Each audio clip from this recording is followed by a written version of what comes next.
Our speaker tonight, Kathryn with her speech Amongst the Marginalised. Amongst the Marginalised, Kathryn.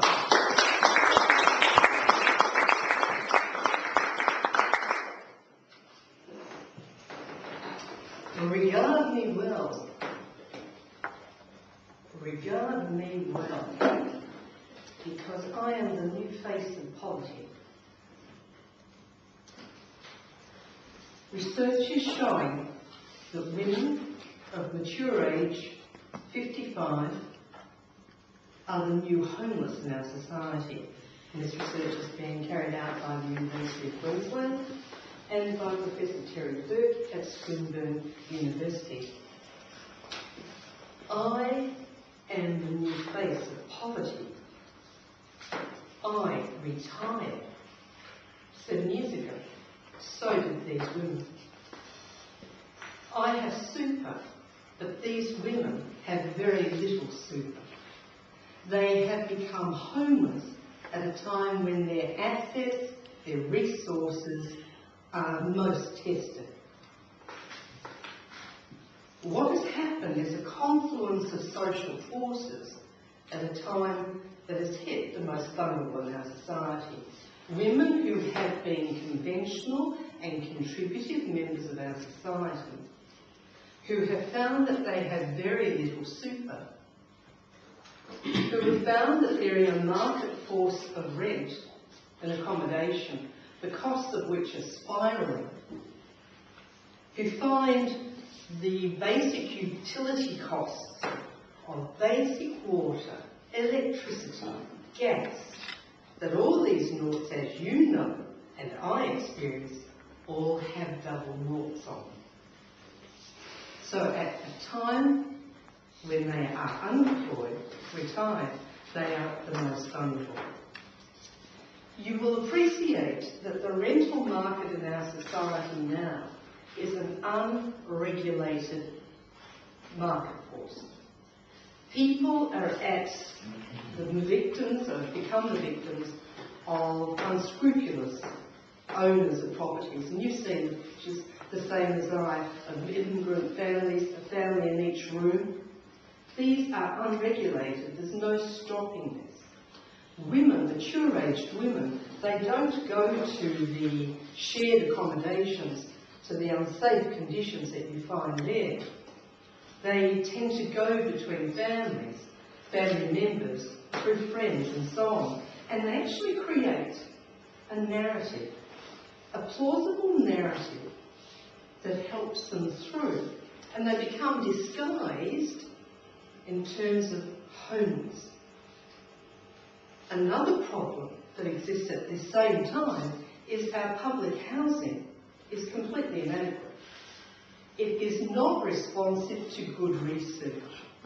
And that good research comes from the universities in Melbourne, in Sydney, in Canberra, and up in Queensland. But our public housing and our politicians become enmeshed in conflicting forces, political forces, that do not deliver what is needed to the people in most need. So, I am the new face of poverty. I am over 55, I'm mature age, I'm retired, I have super, and at one point that super was threatened, and these women become involved and become threatened to become homeless by a tipping point. And that happened to me, likewise. I had a super. I was one of those extraordinary women who was required to have super in the 70s. Now, this was a practice that was not required in our workforce, except it was amongst public servants. So I'm one of the lucky ones of my age. It's only since then that people have been required to have a superannuation scheme. Now, I retired and I got a golden nest egg. And I did the right thing. I sought financial advice from uptown. A friend recommended me. He'd done all right, and so I did the research. I went to someone who was stable, and they gave me advice, and I owned my home. Their advice was, borrow $250,000 against your house. You own the house, borrow against it. Borrow another $250,000 against the shares that you bought with that original $250,000. Recommended me to borrow $500,000. This is my tipping point. This was my super. This is a woman retired with a child, sole parent. This is paid for advice, uptown. Even I was staggered by the amount that was suggested to be borrowed. I did not borrow that full amount, but I did borrow. And what hit?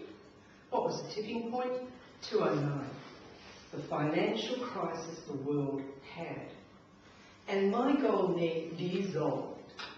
It declined. What I'm saying here is you can, for all the world, be conventional, contributive, not on drugs. I mean, what has been your image of poverty to this time? Has Frankston got more than Camberwell? What's your vision of a person on the street poverty? Is it because they're drug-addled? Is it about mental issues? Can you actually believe that the new face of poverty are ordinary mature-aged women who have very poor super, who are unemployed, who are on the rental market since 2011, 70% increase of mature-aged women who are involved in private rental market, 70% increase. The average woman of mature age, her super is $48,000. $48,000 and you've still got 2 decades to go. Half that the blokes have, because they are involved in more successful work practices. These things have changed, but you have the baby booming women now in a very vulnerable position. Ladies and gentlemen, I feel this keenly because I am the face of poverty. All for the fact that at that tipping point, I didn't go with that paid-for advice. I actually thought for myself and said, this doesn't make sense. When do you give up ownership of your home willingly? When do you give up ownership of your home willingly? And this is the one factor that makes such a big difference for mature-aged women or anyone in terms of poverty. If you own your own home, you're way ahead. Ladies and gentlemen, the new face of poverty is before you. It's certainly different to that which we understood in the past. Be warned. Super is important. Thinking for yourself is important. Seeking financial advice is very important. Think for yourself. Mr. Toasting.